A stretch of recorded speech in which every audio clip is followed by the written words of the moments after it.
let's get started. Hello, everyone. Welcome to the MIT Mobility Forum. I'm Jinhua Zhao, Professor of Cities and Transportation at MIT. This is the first episode of the spring 2026 season of the MIT Mobility Initiative. For those I haven't met for this year, Happy New Year of 2026. Thank you for joining us again for the spring series. So this episode will focus on the road user charge and the innovation specific from Oregon. In last year, November, Oregon road user charge was significantly reshaped by the House Bill 3991, a major transportation funding package signed by Governor Tina Kotek. This law mandates a transition from the voluntary OReGO program, which set up, I think, in 2015, to a mandatory system for high efficiency and electric vehicles. There are two different motivations you can talk about the road user charge, right? The first one is more from kind of the theory and the basic fundamental principles about how do you have a rational pricing. Let me share one slide. This is Professor William Whitty note in the 1960s that in no other major areas are pricing practice so irrational, so out of date, and so conducive to waste as in urban transportation. Right? I think he said well, and this now 80 years on, how much we are having addressing this, right? Of course, Professor Whitty set up the whole academic foundation for congestion pricing. Here, I'll just mention a few things. We developed as a society a whole set of instruments to charge transportation, road pricing, parking charge, carbon charge, gasoline pricing, licensing fee, car insurance. At least in principle, they're designed to address a whole set of behaviors and externalities, such as addressing congestion, space, global warming, air pollution, ownership, and safety. In reality, no society introduced everything here. They all some kind of a combination depending on the setting there. Often, for example, in the United States, the predominant one has been gasoline tax. In a way, it's the second best option here. If you only limit it to one instrument, what's the best instrument approximation for that? Gasoline price has a lot of issues, but overall, it's a reasonably good approximation. So that's the first level of discussion. But the second one is actually the necessity of the transition from ICE to electric vehicle. And the fact that half of the United States transportation financing are based on gas tax. If we were successful in electrifying all our mobility system, the tax base will go to zero. So the change from the gas tax to other forms of charging is of necessity from the fiscal point of view, right? Those are two very different arguments. And for today's session, I invited three guests. Jim Whitty, former Oregon DOT Head of Innovation, basically designed this Oregon system and share his 20 years of experience. Secondly, Frederic Charlier, was CEO of ClearRoad, who will discuss the challenges of introducing novel road user technologies. And then Robin Chase, the co-founder of Zipcar, many of you, and a frequent guest and speaker to the forum, who will give a historical context of road user technology and procurement. Right?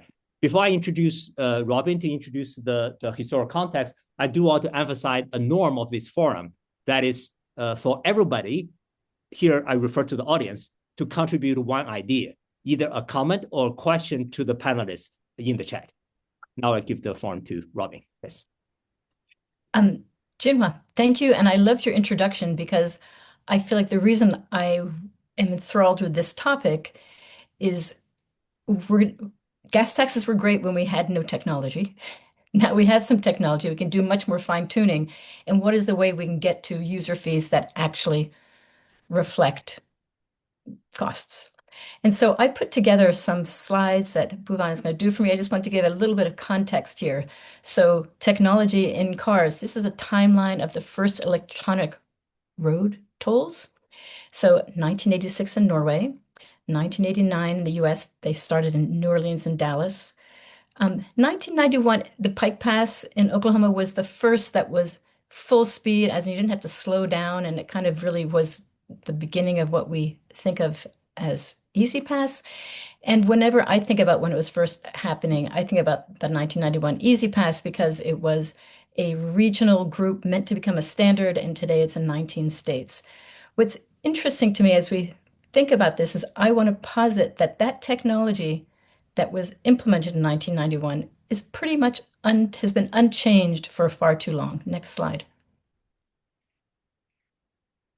So let's just talk about congestion pricing systems, which is when I think about getting technology into cars, if we did it in the right way, we could use it for all sorts of things. And congestion pricing is one that just shows you the costs of trying to make some changes in our technology. So Singapore is famously known for this. In 1998, they spent $150 million on it. London, which used the same early stuff of cameras and in gates and a perimeter around London, was 2003. It cost $243 million. And when they wanted to expand it, it was another 400 to 500 million pounds. In Stockholm, their pilot cost $185 million to do it. And then, as you know, they had to redo it, and it came in 2007, it was installed. In New York City, despite my best argumentation against, they went with the same old system, and they spent between 500 and 550 million just putting in the on-the-ground technology that was going to be required. Next slide. So next. So if you think about standard procurements, which all of these have been, there's been one winning supplier. It's a 10-year contract that is typically renewed into long interval periods. And who can win those contracts? Companies that are really good at RFPs with, I want to say, well, I should say with proven technology, which means that it's old technology. Very rarely is anything innovative done because it's going to be a 10-year contract and they want to make sure it works, and they're very afraid. So the implications of those types of contracts is the provider makes equipment and data that's usually not compatible with other systems. They want to keep it all proprietary and in-house. It promotes incredible technology lock-in, very high switching contact costs to change what they're doing. And that contractor has no incentive to upgrade the technology. You know, they spent it, they built it, and now they just want to ride on that and maximize their profits. And government ends up with these kind of antique technologies. These purchases are not a source of innovation. And I want to say this has been the status quo, and this is the status quo, with the exception of what we're about to talk to today. So next slide. So, you know, I've been arguing this point for years. Technology's come a long way since 1991. Why are we still using the same old things? And it was maybe in 2008 that Jim, Whitty, and I connected, and I was really thinking a lot about open systems and open standards. And as we began to talk together, we talked about an open marketplace. So this story today that I hope we're going to do is Jim Whitty telling you of his attempts to do something innovative and to make it so it's something that grows, evolves, and the government is no longer in charge of its technology. So it's on someone else's watch. And Fred Charlier is great because he's telling the entrepreneurial side of this difficulty. So I'm really excited about today's conversation, and I'm going to pass it over to Jim. Do you have the slides up? Okay. Well, it's been 25 years since the state of Oregon enacted into law a study for the ODOT and task force to work on a road usage charge. And we have success because in November 2025, a robust per mile road usage charge was enacted. It's 2.3 cents per mile, tied to the gas tax rates. When the gas tax goes up, so does the road usage charge. It applies to electric vehicles and hybrid vehicles. A new tax is the most difficult thing to pass in the legislature. Everyone, right, left, or center, is suspicious about motive and suspects they will pay more and someone else will pay less or none. And their opposition is loud. The state legislature passed the bill in 2001, established a high-level task force appointed by the governor, Senate President, and Speaker of the House to create a new road funding system that would consider the nature of passenger vehicles and become more fuel efficient. The new system would be an alternative to the gas tax. The Oregon Department of ODOT would administer the task force and test any new system recommended. I was hired from the outside to administer the task force and test the system. After a year of work, the task force recommended the per mile charge as the primary basis for the new funding system. Next came the pilot test. Please, next slide. My team was completely technically oriented. I had to teach them the lesson that the new system had to be politically acceptable or would never become law. What would be the nature of the new system for collection? Knowing that change is hard, I wanted the Oregon drivers to have only one behavior change. That is what they would pay. We would piggyback the new system onto an existing fuel tax system. They would pay the new per mile charge at the fuel pump. Please note that electric cars were not in the market at that moment in history, and nor did any common wisdom believe that car makers would ever make them. It took 3 years to design the pilot test. We intended the use GPS to count the miles. Before we got our footing, the media caught wind of the endeavor and wrote the first story on December 31, 2002, exposing our intention. The story hit the wire. Now the term is it went viral. And suddenly the media was all over us, focusing mostly on the privacy issue. I asked our communications team for help. They said, "You are on your own." I spent the next 2 months doing media interviews all day, every day, before the storm calmed down. The reporting left, right, and center was all negative. In another month or so, the storm hit again, then called and hit again, all negative. It took 5 months for a story in Wired magazine to present a neutral position. The people were giving me a lesson. I did not hear it until later. A few years later, I told my members of the team never to feel poorly about when powerful opposition presents itself. If you listen, your opponents will give you a roadmap to success. They will offer a checklist of changes to make or manage. After that, your proposal will succeed. We ran the pilot test in 2006-07. It was fraught with errors and struggles, but as a substantiation of concept, it succeeded. In large measure, the 300 participants approved the system. Still, the media continued to be mostly negative. Our funding stopped.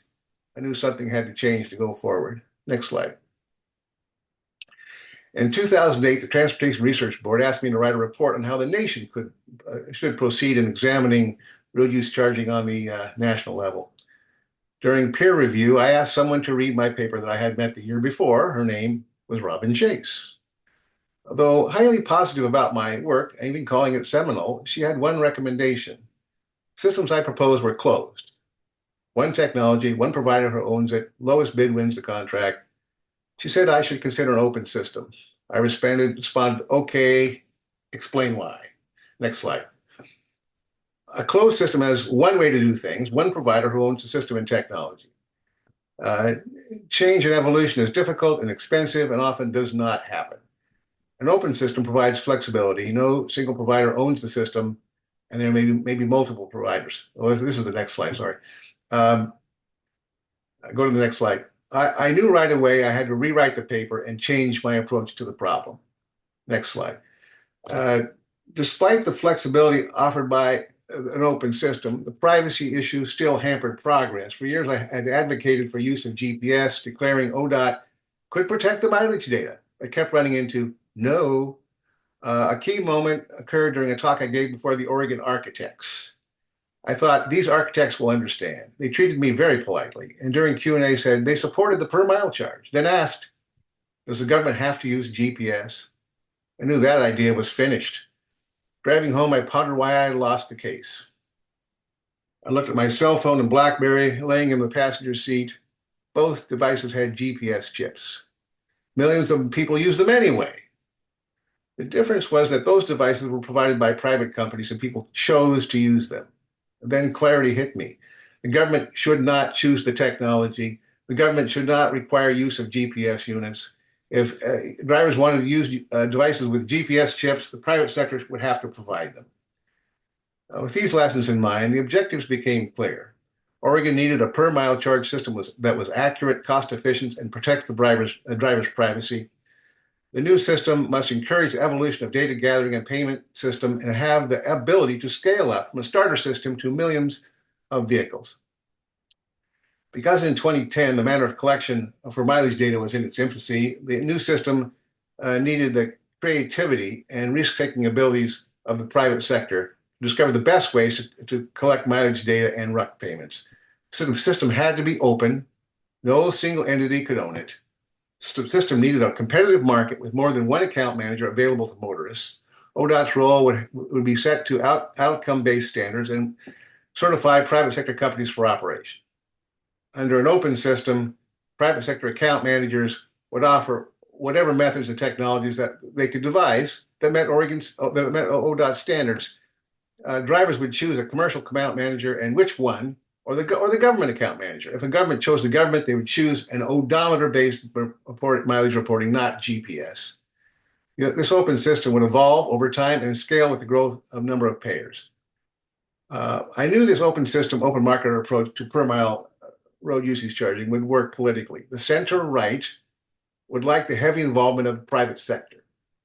Those concerned with the invasion of privacy would like the opportunity to choose their own technology and tax collector and avoid GPS altogether. Next slide. In preparation for the 2013 Oregon Legislative Assembly, ODOT tested the open system approach in a second pilot demonstration. They took a large risk by recruiting several members of the legislature to participate. They directly experienced the new RUC system with private sector involvement. The risk panned out. At a hearing, the private participating legislators all explained to a legislative committee how easy the RUC system was and pledged their support for passage of a per mile RUC mandate. Next slide. Although we wanted a RUC mandate to apply to electric vehicles, opposition by the automakers got in the way, falling one vote short in the Senate of achieving supermajority required for the tax bill. The legislature did pass Senate Bill 810, a voluntary program for payment of RUC that has operated very well for over 10 years. That portion of the story is for Maureen Bach of ODOT to tell. But why did it take 12 years to pass the mandatory RUC legislation? Well, politics is weird. We lost momentum. We had powerful opposition. The opponents wanted to see if the voluntary program would work. It has, and well.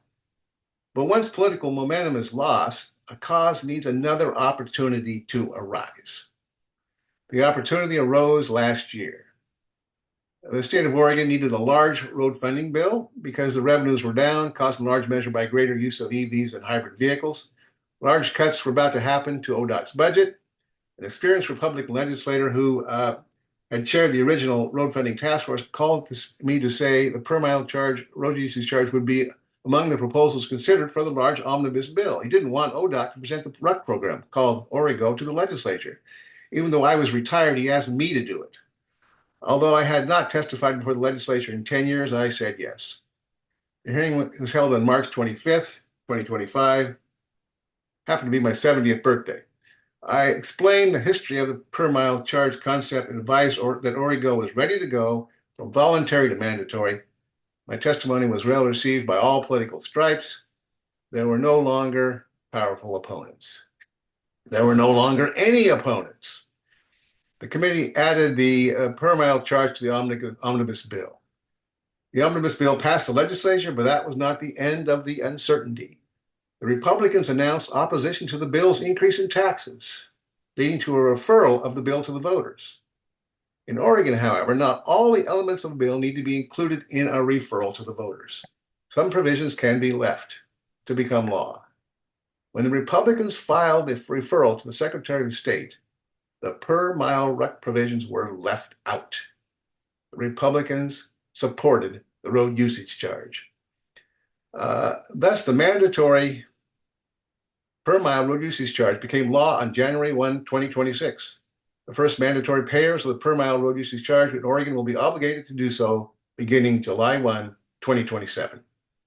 After many long years of work, the vision for a per mile road usage charge has come to fruition in Oregon. So now on to Fred.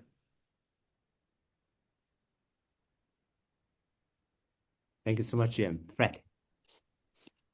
Give me just 1 second. I'm just going to put a short presentation. Sure. Just tell me if you can see my screen. Coming.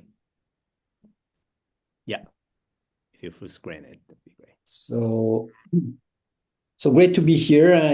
I see a lot of faces that I don't know, but also a lot of people that I know as well from the industry. So glad to be able to talk in this forum.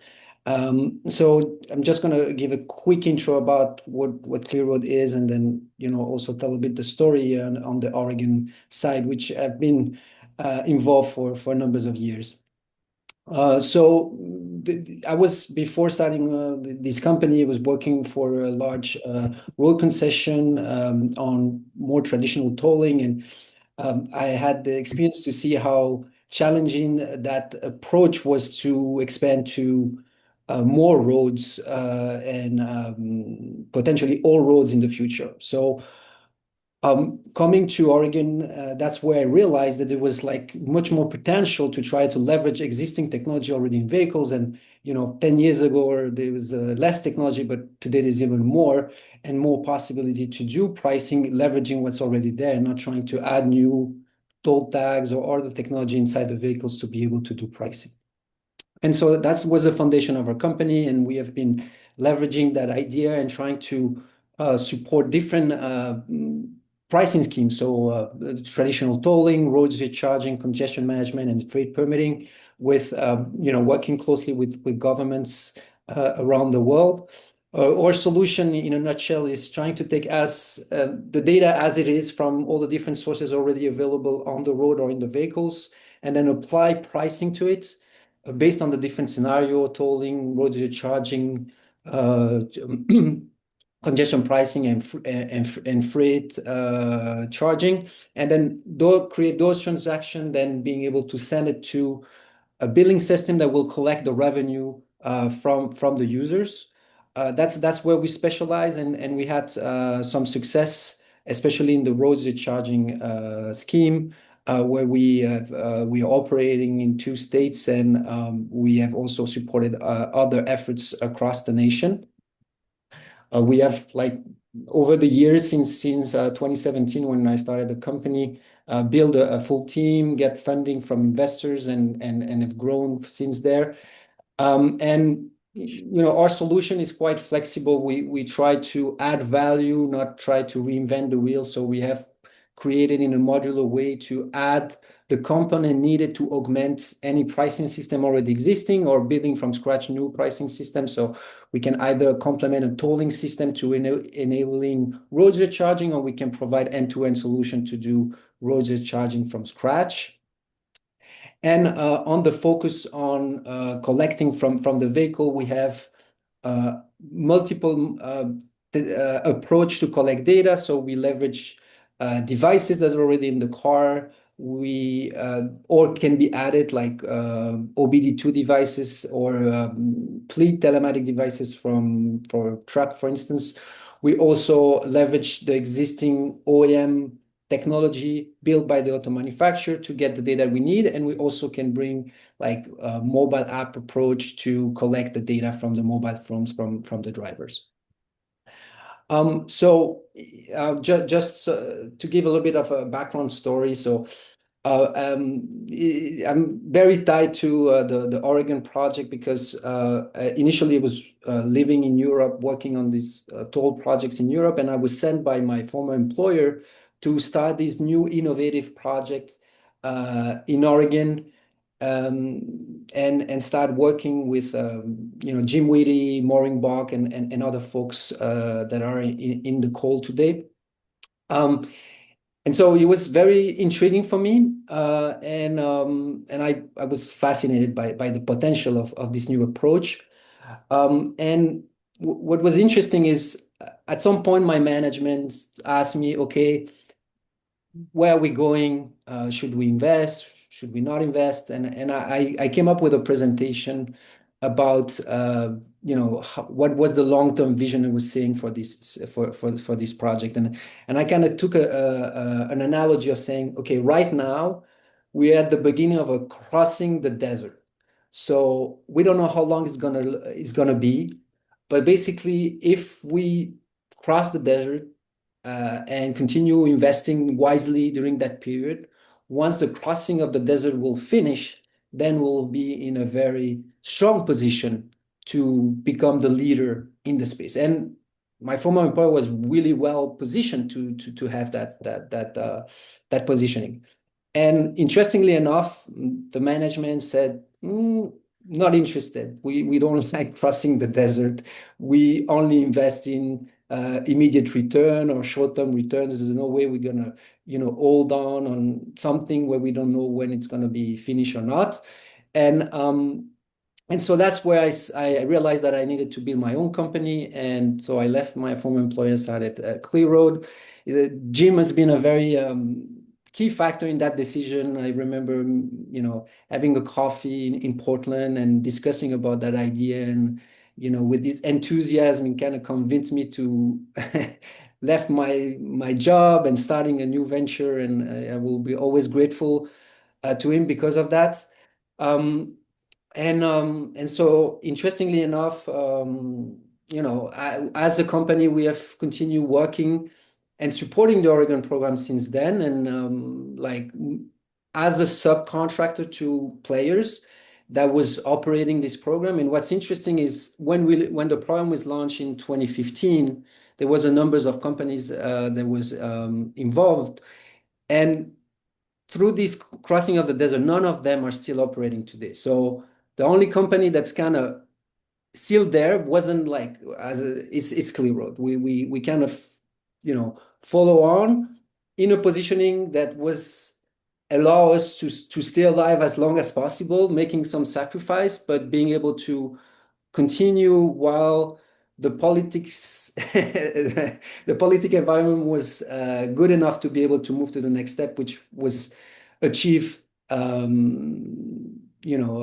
last year. And so from that perspective, now as a company, we're moving to taking a more active role in this new chapter, and we hope we'll be successful.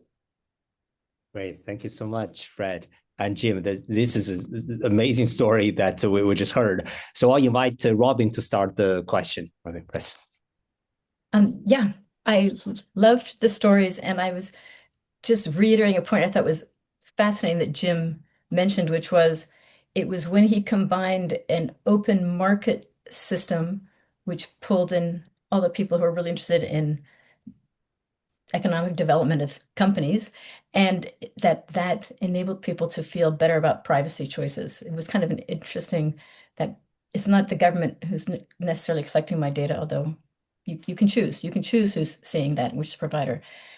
Something that I had talked to Fred put on his chart that 40% of all toll revenues goes to the operator, which is another reason this is so killing to me.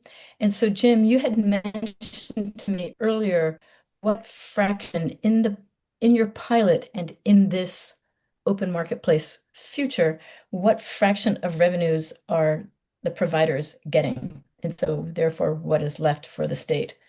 Okay, what's happening with the voluntary program is going to be much different with the mandatory program, because in the bill that passed into law, it's there's a maximum amount that the providers will get, which is 10%.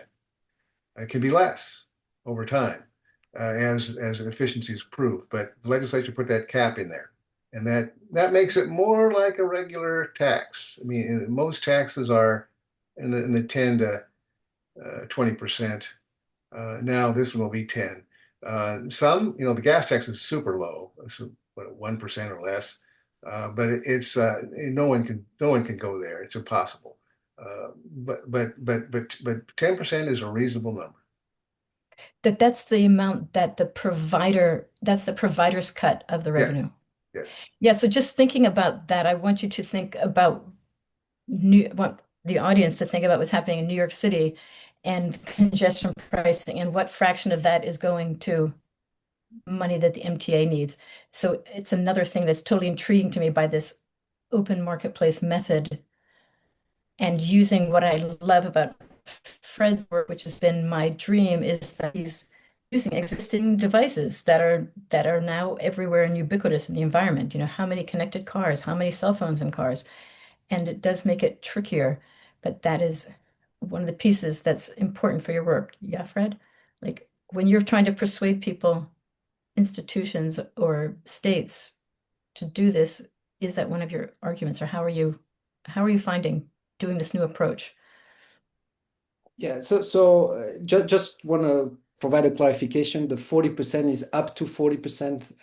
I mean, I know there's some toll agency people in the room, and they probably will say, oh, in our infrastructure, the cost is lower than that. So just to be clear, I think like the challenge that we find is the inertia,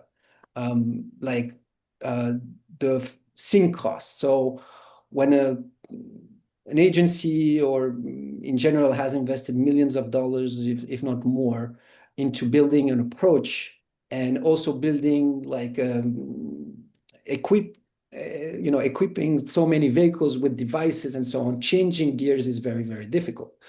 And so that's where, we and other companies have tried to bring new technology, but the fact that there are so many vehicles equipped with toll tags in the East Coast, in the West Coast, makes it harder for them to actually switch to any new model. So the way it has to be done is like complementing, augmenting, and that obviously potentially provide less immediate values for the agencies, and so makes our case a little bit less compelling. But and so what we love is places where we start from greenfield or things like that. But in the US, it's already well advanced. But with RUC, there's this potential to go from Oregon and to many other states where there's a transition, there's a change, and then that's where opportunity lands. Thank you. Yeah. So Jim, maybe I have a question for you. When you designed this OReGO program, the penetration of electric vehicle is so small that's kind of irrelevant to that, right? But today, a common criticism to this mile-based one charge is that is unfairly treating electric vehicle, right? On that, I think that the confusion comes from there are two externalities. One is any vehicle, electric or not, you have a congestion externality. The other one is this pollution environmental externality, which EV does not contribute, at least in the pipeline tailpipe-based one. So how do you think this policy can be improved or fine-tuned to deal with this type of conflict? Yeah, you first must understand what the purpose of the road usage charge is. It's the same purpose as the gas tax, to raise revenue for the roads. It is not an environmental tax. It never has been. And that's not the purpose of it now. Now, could there be adjustments? Yes, there could be. It's very easy to adjust. All you have to do is pass a law to adjust it, and the rate could change. But that's not the purpose. And let's also understand something else. While everybody gets excited about the impact on electric vehicles and people won't buy them and all, these are small amounts of money. People are going to pay, $250 to $400 or whatever, depending on the state that they're relative to the gas tax a year. This is a small amount. People will buy electric vehicles anyway. People buying electric vehicles have money to buy the vehicles. There's not a huge secondary market that where very poor people can't afford to pay the gas tax or the road usage charge. So it's kind of an overblown argument, in my opinion. But Jim, are you saying that the tax is that there's just one price? So if I were my Ford F-150, I'm paying the same price as a Chevy Bolt in road user fees. Is that right? That's correct. Although it can be altered. There's nothing that says you cannot pass another bill which is related to environmental purposes to adjust the rate. There's nothing that says you can't put a congestion price on top of the road usage charge for time of day. It's that flexible. Yeah. And there's been a lot of analysis of this, and I did it long ago. So it can happen easily, actually. Yeah, the system will allow it. All you have to do is come up with a rate structure that you want in the new system, and you can add it. Yeah, I really like Jim this point. It may motivate at the beginning as a revenue collection instrument there, right? But once it's there, you can introduce many nuances to reflect the environmental one. For example, for it to be vehicle specific in the sense of pollution, etc. could also be location specific and time specific, but that gets to the more congestion issue, privacy issue, etc. But the move down, but once the structure there's many imagination that can be introduced into that, right? Yeah.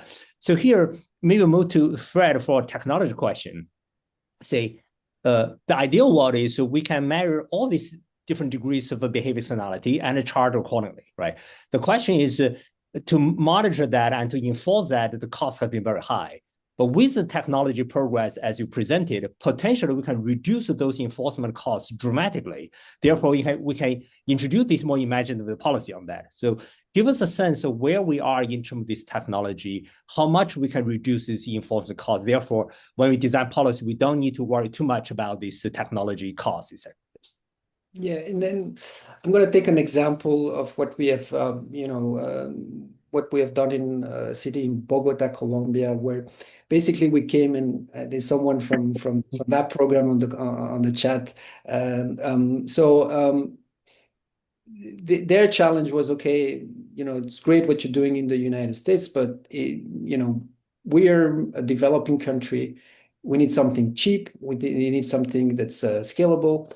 And so they kind of came up with this idea, okay, forget about all these other devices, all of this other technology. You have to be able to support phones, and we have to be able to do with phones quite sophisticated pricing, having different types of pricing based on the road, on the zone in the city, on the time of day, all that kind of stuff. And also for the enforcement, we don't have funds to start implementing like New York, very sophisticated camera systems and readers. So what can you offer? And we were able to demonstrate that this works with leveraging their existing traffic light cameras for the enforcement and using smartphone for the pricing. And that's like, in terms of costs, hundreds of times cheaper than what New York's it's been spending and so on. It does, obviously everything comes with trade-offs. I think what New York's has done nonetheless is very elegant.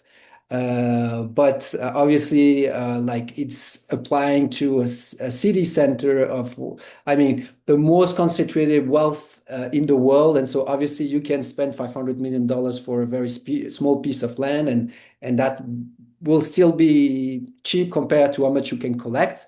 But that's only applied to New York. If you are thinking of cities that are wider, like LA or other stuff like that, that model cannot scale. So we definitely have to explore other approaches. Road charging also can also be quite low tech, so you don't have to go always into a very technical and sophisticated technologically speaking to be able to collect the necessary information for pricing. So there is definitely room to do anything you can imagine. That's always what we say. The legislator creativity is the limit at this point, not the technology. Well, thank you. Yeah, Robin at the beginning made the point about the New York City choosing still this kind of proven or old technology on that. I just add that in 2003, when London introduced congestion pricing, the mayor said, "Oh, let's use a proven technology, which is camera-based coordinate." And 22 years later, we still use this proven technology.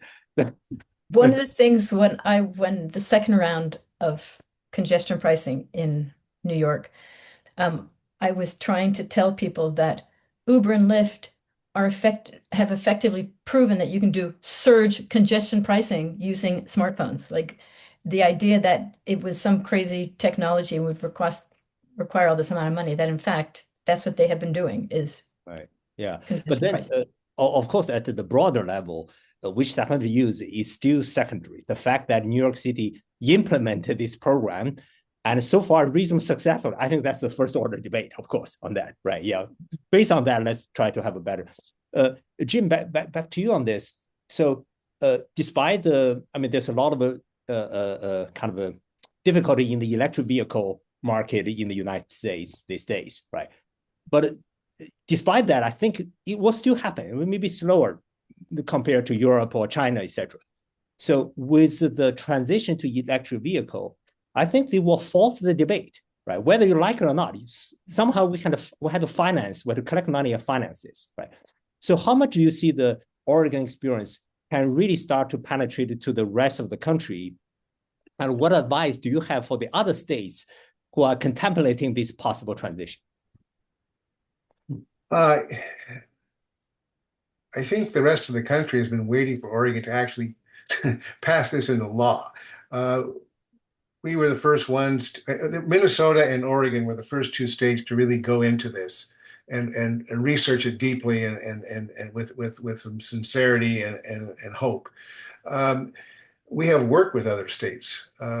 There's I guess it's called the US, I don't remember what the name of it is now, but the Western, it was a Western consortium, and now it's a national consortium that was operated by a board of directors, and Randall Thomas was the administrator. That they meet quarterly, and they've been meeting quarterly since 2013. And there's, there are at least 25 members in the thing. And they know what's happening in Oregon, and they can ask any detailed question they want, and have been for years. And a number of those states have moved forward with intention. Hawaii was one of them who enacted the first road usage charge. It's a small one. I think it's like 50 cents, and it's only on electric vehicles. And it'll come into place about the same time as Oregon's in 2027.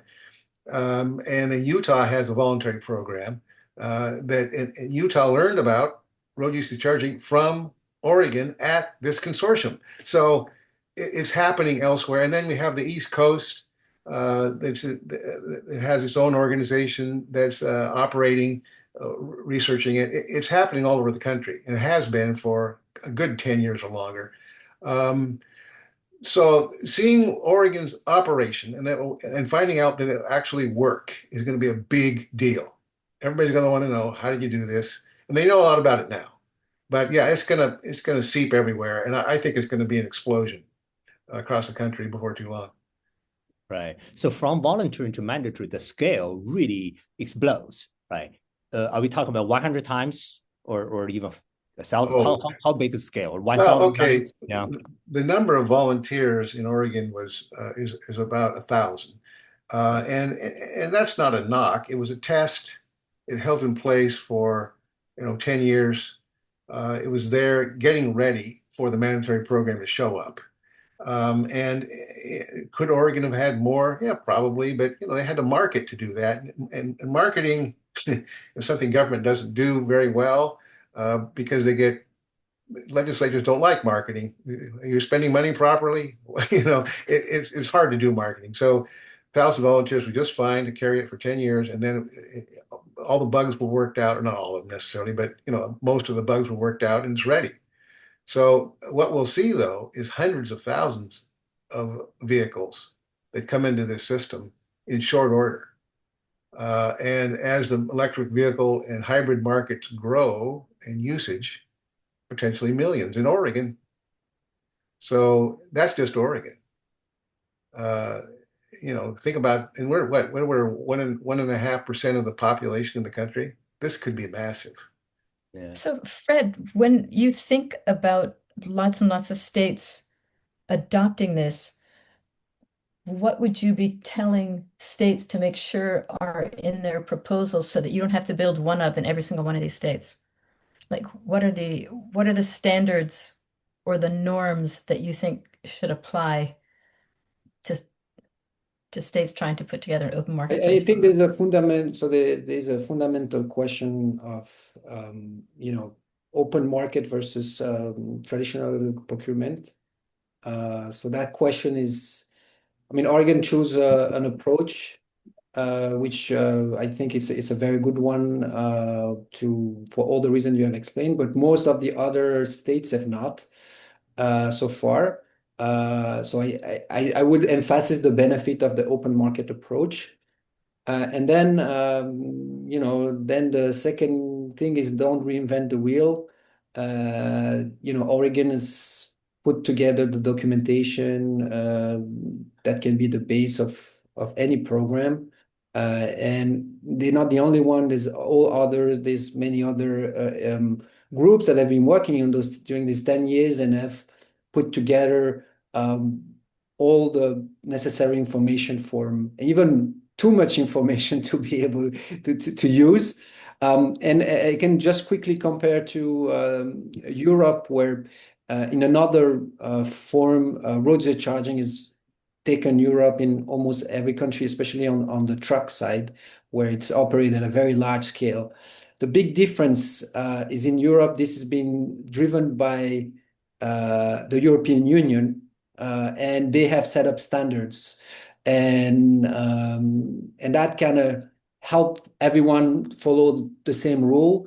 In the United States, the role of the federal government is more on the funding side and let the states take over. But so that's why it's not as centralized and coordinated, but nonetheless, Oregon, and then you have TTC, you have efforts done by so many other states that it would take me 2 minutes to give you the full scope. But so everything is there, and they should leverage, and then they also should talk to vendors. I mean, for instance, very recently, Vermont invited different folks to talk in front of the legislator. That's the way to do. Is don't think you are starting from zero.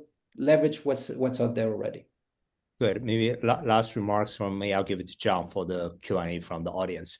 The first one is when autonomous vehicle or autonomous vehicle is coming at scale, how does that change the picture here, right? Dealing with potential of the ghost vehicle driving. But at the same time, in autonomous vehicle, you have every data you need to calculate whatever externality or fees, etc. The question is the sharing of the data there, right? The second one also to say to you, Fred, as an entrepreneur, when the government is debating the policy for 10 years, right? They may discuss, but as an entrepreneur, I cannot survive this, right? Yeah, I need some degree of certainty to invest in this, put my heart and on my team onto this. So that's what's a meaningful evolving, but have some certain policy evolutions so that entrepreneur can actually contribute in this environment there. Right? I think that's my remark. I'll give it to you, John. Yeah. Yes. Super. Okay. Well, thanks so much. Lots of comments in the chat and great questions. I think I'll just start with a clarifying question from Sal Tannenbaum, which is, basically what exactly does the Oregon RUC measure? Travel on all roads, some roads, total vehicle miles traveled regardless of road. I think the answer, Jim, is just total vehicle miles traveled. But just to clarify, is that correct? It's not quite correct. If a vehicle owner has chosen GPS, it can be limited to just roads in the state. Although it's a policy question whether this is a good idea or not. Maureen Bach has argued to me that it should be all miles driven, and I think she's right. It's just simpler, and frankly, the gas tax isn't very very good at that either. You fill up in Idaho and you drive into Oregon, you're not giving any money to the state of Oregon for a lot of miles driven to Portland. So it's not something that's that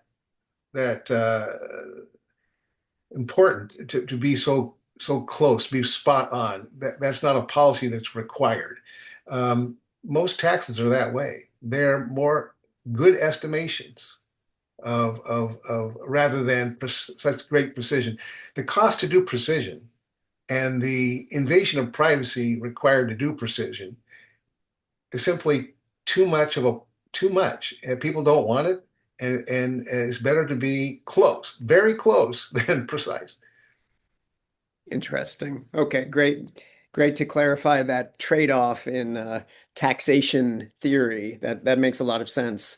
Okay, I'd say the one sort of big group of questions that we didn't touch on so much was around the concept of vehicle weight. And so one of our contributors noted that the wear and tear on the roads increases to the power of 4 by the vehicle weight. I've heard some civil engineers say it's the power of 3, but let's just say it's Oh, wow. exponentially tied. The wear and tear on the road is tied exponentially to the weight of the vehicle. Now, given that you stated that the purpose of the policy is really to raise revenue for roads, what would you have to say about how vehicle weight factors into this? Also, just noting that electric vehicles, everything else equal, an electric vehicle weighs more than an equivalently sized gasoline vehicle. There is a good answer for that, and I don't have the terminology anymore, having been retired for some time that I had before. The difference between a light vehicle that's considered heavy and a light vehicle that's considered light is nothing compared to what heavy vehicles. I mean, we're talking heavy trucks. Yeah. So again, it's an issue of precision, and the difference is so small compared to those heavy trucks. It's not worth considering. And don't forget, in Oregon, we have a weight mile tax for heavy trucks that is based on weight and distance. So the only thing we're missing is what do we do with the light trucks, and that's something Oregon is considering potentially putting into the new road usage program. It's a kind of a missing hole that's been out there for quite a while. But you got to get the basic system in place before you can consider everything. But that'll be the next big thing you'll hear about in Oregon is what do we do with the light trucks, which are heavier than the light vehicles, but basically not as heavy as the super large trucks. Excellent. Okay. I know your colleague addressed this already in the chat, but For Hughes raised this question about driver crossing state and toll system boundaries. Sort of how are you thinking about that? Maybe if you could just reiterate some of the commentary in the chat, crossing state boundaries. Well, I haven't been reading the chat, so I can't say what's in there. Yeah, there's a lot of work that's been done on this research. I can't really relate that research here today. I guess I'll just leave it at that. It's been analyzed. I can't go there today. Without putting words in your mouth, I think it's safe to say that this principle that you've articulated of don't let perfect be the enemy of good, and let's just start with something is probably a sufficient answer. And if I can add something, I do think Please. it's not a one solution fits all for every state. And so obviously the conversation is way different on the East Coast than on the West Coast around those types of issues. So that's also something to consider. There is a modularity that needs to be taken into account based on each state and location. Super. Okay, there was a question around privacy. So Michael McGurran asked, what provisions are in the Oregon system for keeping the absolute minimum amount of information by design? What privacy policies are legally mandated? Excellent. They've been legally mandated since 2013, actually, with the voluntary program. It's required that no one share data outside the system, and that ODOT not have detailed travel patterns. That's in the law, and there's penalties. So if a private sector firm does use that data for any other purpose, they are penalized. So the data is, and not only that, but it's eliminated after a short period of time. It doesn't stay in the system. It's just obliterated. It's gone. There's a lot more to it, but the legislature reviewed these privacy policies when they enacted the mandate last year and said they are sufficient. So I was happy to see the legislature actually look at the old policies and analyze them because mostly across the country, very few people have picked up that we had them. The privacy issue kept popping up in every state. I'm going, wait a minute, there's a way out of that. And yet nobody knew about it, but the legislature did, and that was what was necessary. They were comfortable with the policy, with the privacy protection provisions we already have, and they'll be part of the mandatory program.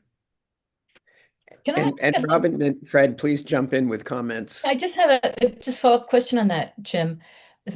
That is wonderful to hear that's in law. And when you think about certifying companies that so that they can be providers of this service, do you have an ability to audit? Like, is that one of the provisions? So you can say these are the rules you have to follow, but you also have the ability or the requirement for you to be able to poke in. Yeah, the new law doesn't have that because we already have that requirement. We can audit by contract all the providers and absolutely must do that. So that happens and will happen. Okay, one more question. I know it's early days in the program, but Jackson Hamilton asks, is there any plan for Oregon to expand the mandatory RUC from electric vehicles to gasoline-powered vehicles, ultimately replacing the gas tax? I don't know of any plans, but whether that can happen or not, somebody has to be quite prescient as to what happens in American politics. Yeah. Who can do that? Ask me. I do not know anybody that can predict that. But yeah, it's viable. But on the other hand, if we're changing vehicles to electric and hybrid as the primary vehicles going forward, and I know there's a challenge right now politically with that, but other countries are going to do it. Canada is going to do it. So if that actually happens, guess what? The gas tax will phase out naturally. Great. I think we're at time, so back to you, Jim. Good. Thank you, John. Jim, Fred, and Robin, thank you so much for the conversation here. Just one thing to note that if people are looking for another example of this road user charge, New Zealand is seriously contemplating a nationwide road user charge on that. So that's of value to watch. Just a quick announcement for next week that we're inviting two transit leaders from Canada, one from Vancouver TransLink, the COO Jeff Busby, and another one from TTC Toronto, Josh Coley, to talk about the state of Canadian transit industry. So see you guys next Friday. And please, everybody join me. Thank Jim, Fred, and Robbie again for today's presentation and conversation. Thank you so much. Thank you. You guys. For seeing us.